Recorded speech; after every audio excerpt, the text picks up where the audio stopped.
नौकरी के लिए भटक रहा था गरीब लड़का। करोड़पति लड़की बोली, मेरे साथ चलो। आगे जो हुआ, इंसानियत भी रो पड़ी।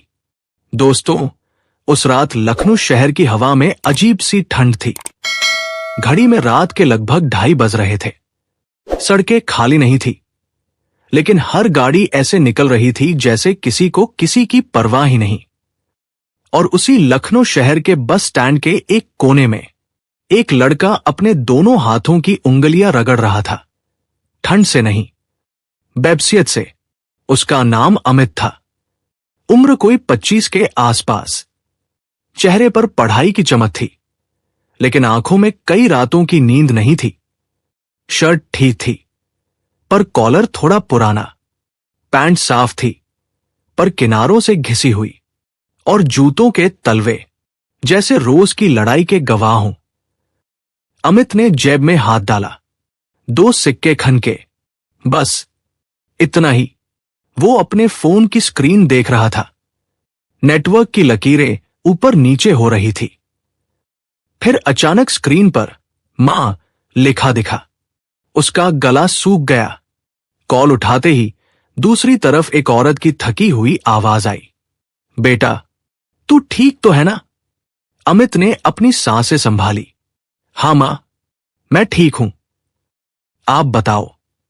थोड़ी देर चुप्पी रही और फिर मां का आवाज टूट गई, बेटा, तेरे पापा की दवा आज खत्म हो गई।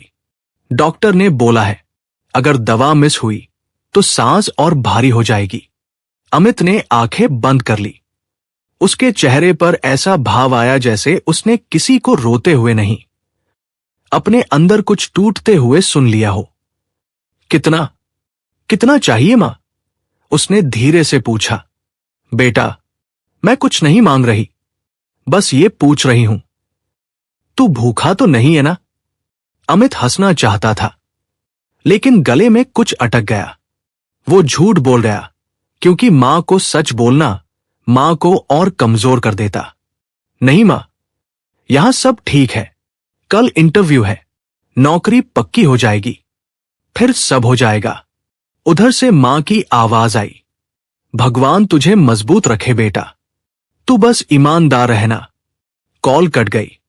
और दोस्तों, कॉल कटते ही अमित के हाथ में फोन नहीं रहा, जैसे उसके हाथ में जिम्मेदारी का पहाड़ आ गया हो। वो उठ खड़ा हुआ। रात के बस स्टैंड से निकलकर वो पैदल चल दिया। कहाँ जा रहा था उसे भी नहीं पता, लेकिन एक बात साफ थी, उसके पैरों को रुकना नहीं आता था। अगले दिन सुबह की हल्की रोशनी फैलने लगी थी। शहर धीरे धीरे जाग रहा था। अमित सीधे एक बड़े से ऑफिस के बाहर पहुंचा, जहां गेट पर बड़ा सा बोर्ड लगा था, walk in interview today. Amit की आंखों में चमक आ गई। वो लाइन में लग गया। लाइन लंबी थी। किसी के हाथ में फाइल, किसी के हाथ में लैपटॉप बैग, किसी के चेहरे पर कॉन्फिडेंस, और अमित के हाथ में एक साधारण सी फाइल, जिस पर उसने रात में बस स्टैंड पर बैठकर अपना रिज्यूमे ठीक किया था। कुछ देर बाद गार्ड आया और बोला, जिसके पास 2 साल का एक्सपीरियंस नहीं है, वो अंदर मत आना। टाइम बर्बाद मत करो। अमित का दिल धक से रह गया। वो फिर भी आगे बढ़ा, धीरे से बोला, सर, मैं फ्रेशर हूं, लेकिन मैं मेहनत कर लूंगा। गार्ड ने ऊपर से नीचे देखा। मेहनत? यहां सैलरी देने वाले बैठे हैं, दान देने वाले नहीं। साइड हट। और दोस्तों, उस एक लाइन ने अमित को पीछे नहीं धकेला, उसने उसे अंदर से धक्का दे दिया। अमित ने कोई बहस नहीं की। वो बस फाइल को छाती से लगाए वहां से हट गया, लेकिन उसकी आंखें रोई नहीं। उसने अपने अंदर एक आवाज दबा दी, नहीं अमित, अभी नहीं। पहले नौकरी, फिर आंसू। वो वहां से निकलकर दूसरे ऑफिस की तरफ चला, फिर तीसरे, फिर चौथे। कहीं कहा गया रेफरेंस है, कहीं कहा गया फीस जमा करो, फिर इंटरव्यू होगा। कहीं कहा गया तुम जैसे रोज आते हैं, रोज जाते हैं। दोपहर होते होते सूरज तेज हो गया था।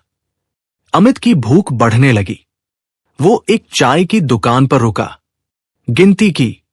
एक कप चाय के पैसे थे, लेकिन पेट की भूख चाय से नहीं मिटती। वो चाय वाले से बोला, भैया आधा कप दे दो। चाय वाला थोड़ा नरम था। उसने बिना कुछ कहे आधा कप दे दिया। अमित ने चाय पी और उसी वक्त उसकी नजर सामने एक बुजुर्ग आदमी पर गई। बुजुर्ग की सांस खुली हुई थी, हाथ कांप रहे थे। वो पानी ढूंढ रहा था, लेकिन उसके पास कोई बोतल नहीं थी। अमित के पास भी कुछ नहीं था। फिर भी उसने अपनी आधी बची चाय का कप रखा और दुकान वाले से बोला, भैया एक बोतल पानी दे दो इनके लिए। दुकान वाला बोला, पैसे? अमित ने जेब टटोल ली। सिक्के नहीं बचे थे। उसने अपनी फाइल के बीच से एक 10 रुपए का नोट निकाला, जो शायद उसने ऑटो के लिए बचाकर रखा था।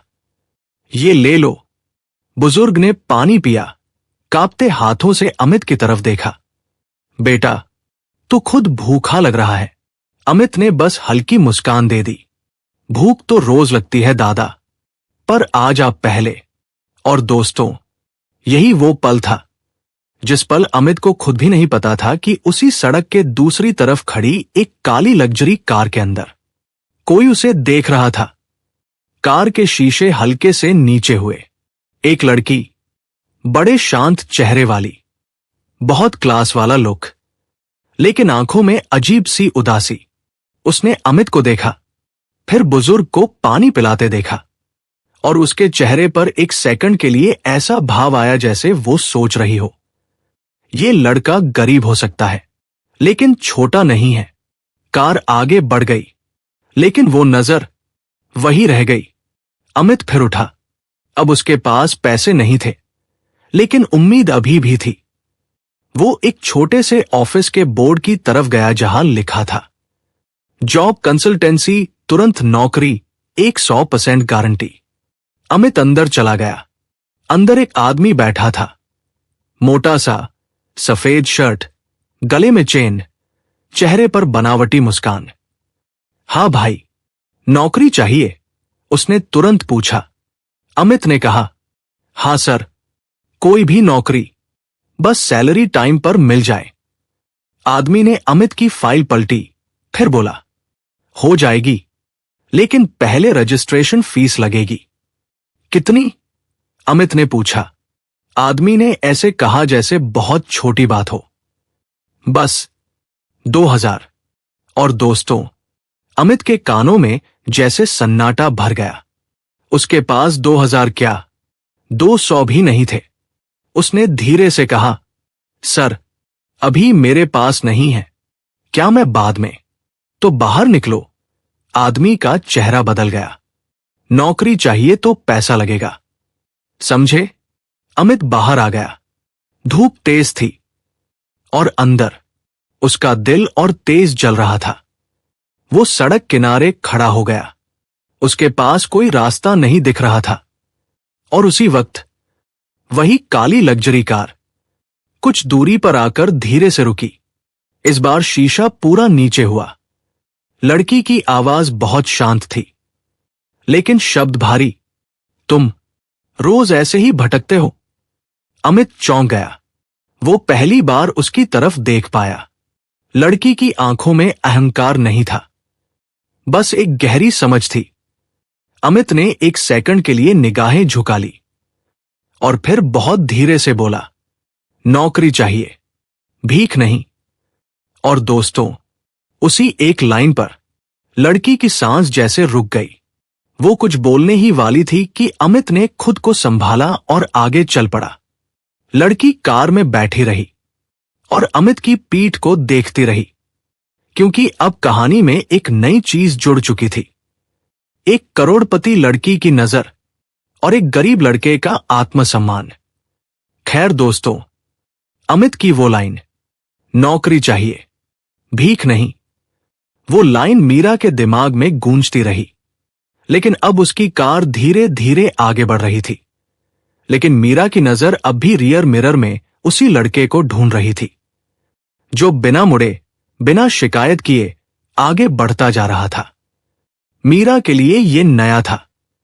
आज तक लोग उसके सामने झुके थे, उसकी पहचान के आगे झुकते थे, लेकिन इस लड़के ने उसे देखा भी नहीं, बस अपनी इज्जत को थामे आगे चल दिया। मीरा ने ड्राइवर से बस इतना कहा, गाड़ी धीरे चलाओ। अमित को नहीं पता था कि कोई उसे देख रहा है। वो अगले ऑफिस की तरफ बढ़ रहा था। शर्ट की आस्तीन को उसने ऊपर मोड़ा, जैसे खुद को समझा रहा हो, थक गया तो हार जाऊंगा। अगला ऑफिस एक मॉल के अंदर था। एसी की ठंडी हवा, चमकते फर्श और रिसेप्शन पर बैठी लड़की की नजरें। अमित ने फाइल आगे बढ़ाई। लड़की ने बिना ऊपर देखे पूछा, अपॉइंटमेंट? नहीं, वॉक इन इंटरव्यू के लिए। फ्रेशर? हां। लड़की ने हल्की सी मुस्कान दी। वो मुस्कान नहीं थी, एक आदत थी। एचआर से मिलने के लिए पहले टेस्ट फीस लगेगी। अमित ने पूछा, कितनी? 500। अमित ने सिर हिला दिया। उसके पास अब सिर हिलाने के अलावा कुछ नहीं था। वो बाहर निकल आया। मॉल के बाहर धूप फिर से चुभने लगी। उसी वक्त सामने से एक और लड़का निकला, हाथ में वही फाइल, चेहरे पर वही निराशा। अमित ने उससे पूछा, भाई, हुआ कुछ? लड़के ने हंसकर कहा, यहां नौकरी नहीं मिलती दोस्त, यहां उम्मीद बेची जाती है। और ये लाइन अमित के अंदर कहीं बैठ गई। मीरा ये सब देख रही थी। कार के अंदर बैठकर उसे पहली बार महसूस हुआ कि शहर में गरीब लड़के सिर्फ बेरोजगार नहीं होते, वो रोज अपमानित भी होते हैं। उसने फोन निकाला, एक नाम सर्च किया, रवि जॉब कंसल्टेंसी, और फिर उसी ऑफिस की तरफ देखा जहां अमित थोड़ी देर पहले गया था। मीरा के चेहरे पर पहली बार सख्ती आई।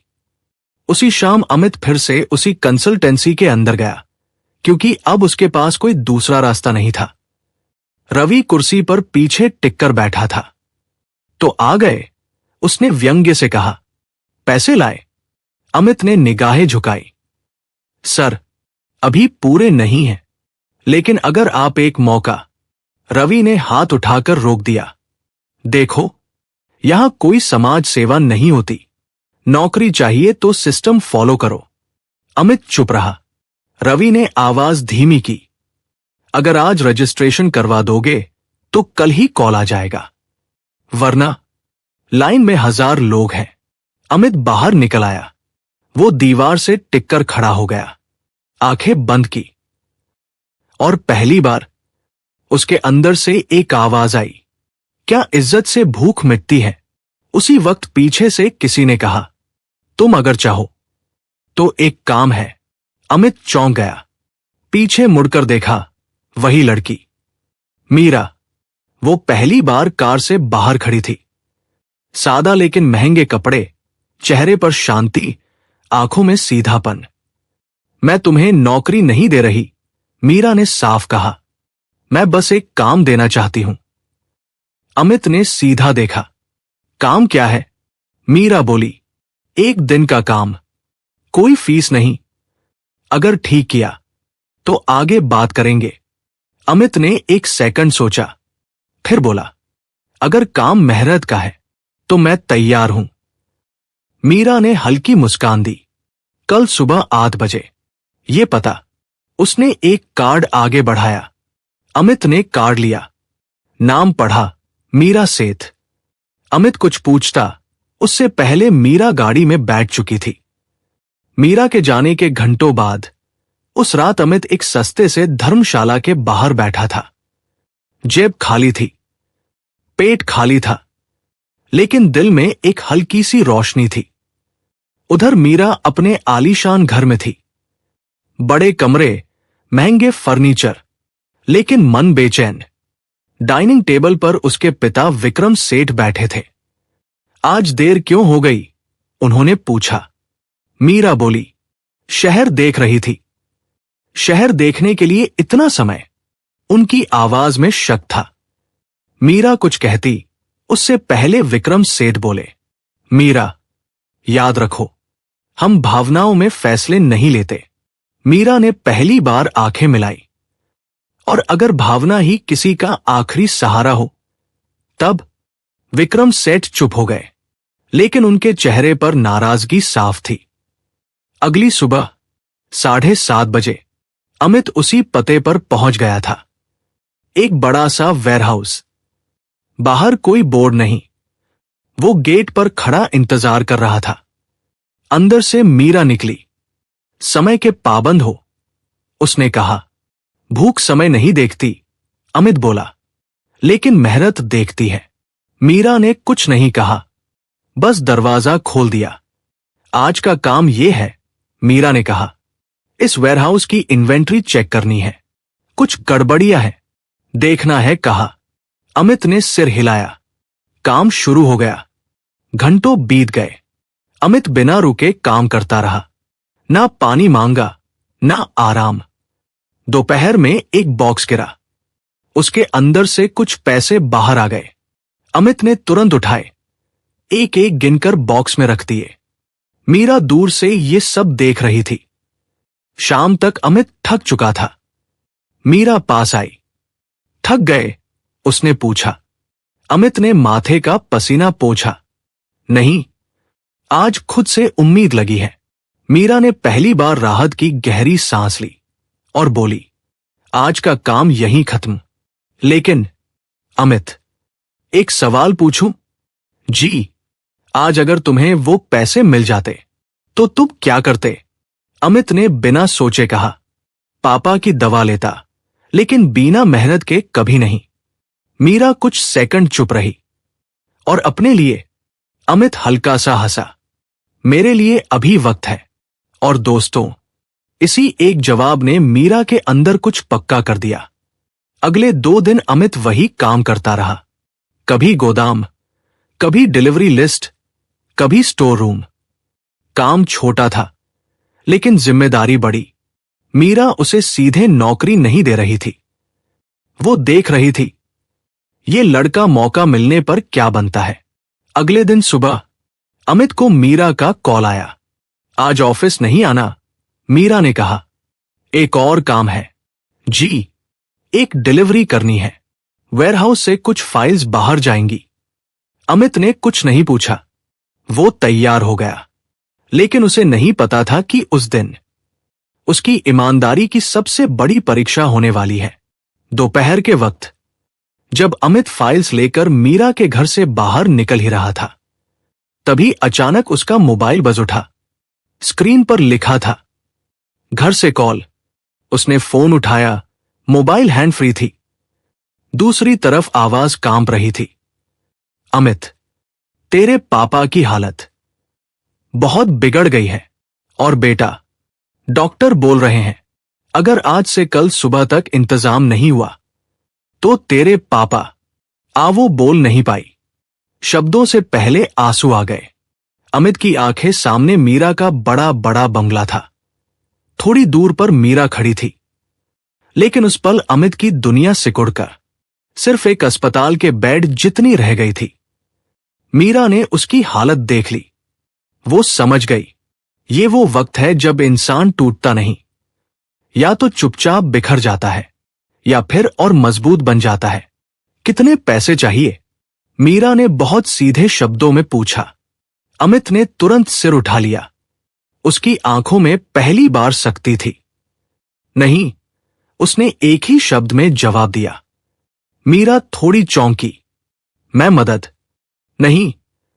अमित ने फिर कहा, मेरे पापा की जान है, पर मेरी इज्जत भी वही है।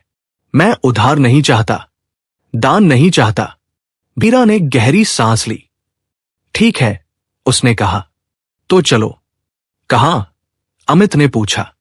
अस्पताल, मीरा बोली, क्योंकि कुछ फैसले बहस से नहीं, मौजूदगी से होते हैं। उसी दिन मीरा अमित को लेकर अस्पताल पहुंची। अमित दौड़ता हुआ अंदर गया। आईसीयू के बाहर उसकी मां बैठी थी, आंखें सूजी हुई, हाथ जोड़कर बस एक ही बात दोहरा रही थी, भगवान, मेरे आदमी को बचा लो। अमित मां के पास बैठ गया। कुछ नहीं बोला, बस उसका सिर अपने कंधे पर रख दिया। मीरा थोड़ी दूरी पर खड़ी सब देख रही थी। वो अंदर नहीं घुसी क्योंकि वो जानती थी ये पल किसी और का है। कुछ देर बाद डॉक्टर बाहर आए। ऑपरेशन करना पड़ेगा, उन्होंने कहा, तुरंत। और इसके लिए डॉक्टर ने रकम बताई। मां की आंखें फैल गई। इतने पैसे? उसकी आवाज काम गई। अमित ने बिना पलके डॉक्टर को देखा। कितना समय है? 4, ज्यादा से ज्यादा 6 घंटे। डॉक्टर अंदर चले गए। अमित उठ खड़ा हुआ। मीरा समझ गई वो कहीं जा रहा है। रुको, मीरा ने कहा। अमित रुका, पीछे मुड़ा। मीरा बोली, तुम नौकरी चाहते थे ना? हाँ, अमित ने कहा। लेकिन अभी भी, मीरा ने बीच में काटा। और अभी से? अमित ने सवालिया नजरों से देखा। मीरा ने बहुत शांत स्वर में कहा, मेरी कंपनी में एक स्कीम है, ट्रेनिंग एम्प्लॉयमेंट। जिन्हें काम आता है उन्हें पहले काम दिया जाता है, और जरूरत पड़े तो मेडिकल सपोर्ट भी। अमित कुछ समझ नहीं पाया। मतलब? मीरा ने उसकी आंखों में देखते हुए कहा, मतलब ये कि ये पैसा दान नहीं होगा, ये तुम्हारी नौकरी का हिस्सा होगा। कानूनी, लिखित, इज्जत के साथ। अमित की सांसें तेज हो गई। लेकिन अगर तुम मेहनत नहीं करोगे तो ये पैसा मेरी जिम्मेदारी। मीरा ने कहा, लेकिन अगर करोगे तो ये तुम्हारा हक। अमित की आंखों से पहली बार आंसू गिरा। बिना आवाज के, बिना शर्म के उसने सिर झुका लिया। मैं मेहनत करूंगा, उसने कहा, पूरी जिंदगी। उसी वक्त विक्रम सेठ अस्पताल में दाखिल हुए। मीरा ने उन्हें खुद फोन किया था। विक्रम सेठ ने चारों तरफ देखा। साधारण लोग, घबराहट, पसीने से भीगे चेहरे। उन्होंने मीरा की तरफ देखा। ये सब क्या है?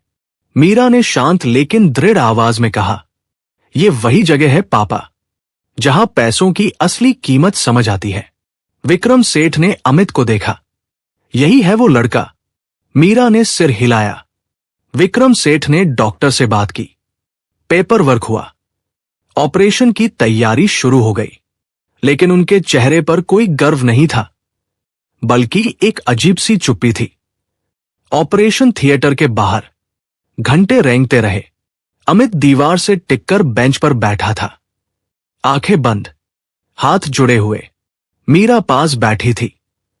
बिना बोले कुछ देर बाद अमित बोला, आपने ऐसा क्यों किया? मीरा ने उसकी तरफ देखा। क्योंकि तुमने उस दिन उस बूढ़े को पानी पिलाया था। अमित चौंका। मीरा आगे बोली, क्योंकि तुमने पैसे मिलने पर भी झूठ नहीं बोला। क्योंकि तुम टूटे लेकिन झुके नहीं। मीरा की आवाज भारी हो गई। और क्योंकि आज के जमाने में ऐसे लोग कम होते जा रहे हैं। उसी वक्त ऑपरेशन थिएटर का दरवाजा खुला। डॉक्टर बाहर आए, मुस्कराए। ऑपरेशन सफल रहा। अमित वहीं बैठ गया जैसे उसके पैरों में जान ही न बची हो। मां रो पड़ी। मीरा की आंखें भी भर आई। लेकिन कहानी अभी खत्म नहीं हुई थी दोस्तों, क्योंकि अब अमित की जिंदगी बदलेगी। और उसी बदलाव के साथ एक ऐसा सच सबके सामने आने वाला था जिसकी कल्पना कोई सपने में भी नहीं कर सकता है। खैर दोस्तों, थोड़ी देर बाद अमित के पिता को आईसीयू से बाहर शिफ्ट किया गया। मां ने पहली बार चैन की सांस ली। उसने कांपते हाथों से अमित का माथा चूमा। भगवान तुझे लंबी उम्र दे बेटा। अमित ने आंखें बंद कर ली, क्योंकि अगर वो खुली रहती तो शायद उसके आंसू रुकते नहीं। अगली सुबह अस्पताल की खिड़की से सूरज की हल्की किरण अंदर आई। अमित के पिता की आंखें खुली। कमजोर थी लेकिन जिंदा थी। अमित, उन्होंने बहुत धीमी आवाज में कहा। अमित तुरंत पास आया। हाँ पापा, तू नौकरी ढूंढने गया था ना? अमित कुछ बोल नहीं पाया, बस सिर हिला दिया। पिता ने उसकी उंगलियां कसकर पकड़ ली। इज्जत मत खोना बेटा, गरीबी चली जाएगी, लेकिन इज्जत नहीं आई तो कुछ नहीं बचेगा। और दोस्तों, ये वो पल था जब अमित को एहसास हुआ कि उसने सही रास्ता चुना था। 3 दिन बाद मीरा ने अमित को अपने ऑफिस बुलाया। इस बार वो वेयरहाउस नहीं था। ये एक बड़ा, सादा लेकिन व्यवस्थित कॉर्पोरेट ऑफिस था। अमित ने पहली बार खुद को उस माहौल में अजीब नहीं महसूस किया। मीरा ने एक फाइल आगे बढ़ाई। ये तुम्हारा अपॉइंटमेंट लेटर है। अमित ने फाइल नहीं उठाई, बस देखा। इसमें कोई शर्त नहीं है जो तुम्हारी इज्जत कम करे। मीरा ने कहा, ट्रेनिंग, काम, सैलरी, सब साफ साफ लिखा है। अमित ने धीरे से फाइल उठाई, नाम पढ़ा, पद पढ़ा। उसकी आंखें भर आई। वो बोल नहीं पाया। मीरा ने हाथ उठाकर रोक दिया। धन्यवाद मत कहना, ये मदद नहीं है, ये निवेश है। किस पर? अमित ने पूछा। मीरा ने सीधे कहा, तुम पर। उसी मीटिंग रूम में विक्रम सेठ भी मौजूद थे। उन्होंने अमित को ध्यान से देखा, कुछ सेकंड तक चुप रहे, फिर बोले, मुझे गलत मत समझना, मैं आज भी मानता हूं कि दुनिया पैसों से चलती है। अमित चुप रहा। विक्रम सेठ आगे बोले, लेकिन यह भी सच है कि पैसों की दिशा इंसान तय करता है। उन्होंने अमित की तरफ फाइल बढ़ाई। काम ईमानदारी से करना, क्योंकि यहां कोई एहसान नहीं चलता। अमित खड़ा हो गया। सर, मैं एहसान उठाने नहीं आया हूं, मैं जिम्मेदारी उठाने आया हूं। विक्रम सेठ की आंखें एक पल के लिए ठहर गई। कुछ हफ्तों बाद अमित की जिंदगी बदल रही थी। नाटकीय तरीके से नहीं, शांत तरीके से। सुबह काम, शाम ट्रेनिंग, रात अस्पताल जाना। पिता धीरे धीरे ठीक हो रहे थे। मां की आंखों में अब डर कम और गर्व ज्यादा था। कुछ महीनों बाद मीरा ने एक छोटा सा मंच तैयार करवाया।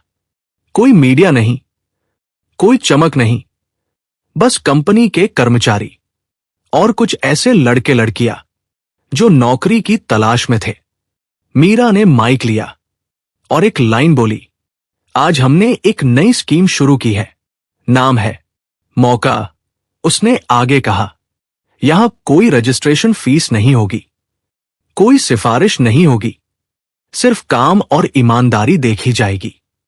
फिर उसने अमित की तरफ देखा। यह स्कीम किसी फाइल से नहीं, एक इंसान से शुरू हुई है। अमित ने माइक नहीं लिया, बस वहीं खड़ा रहा। भीड़ में किसी की आंखें नम थी, किसी के चेहरे पर उम्मीद। शाम को अमित अस्पताल के बाहर खड़ा था। मीरा पास आई। अब क्या प्लान है? उसने पूछा। अमित ने मुस्कुराकर कहा, अब भटकना नहीं है, अब संभलना है। मीरा ने पहली बार हल्की सी हंसी दी।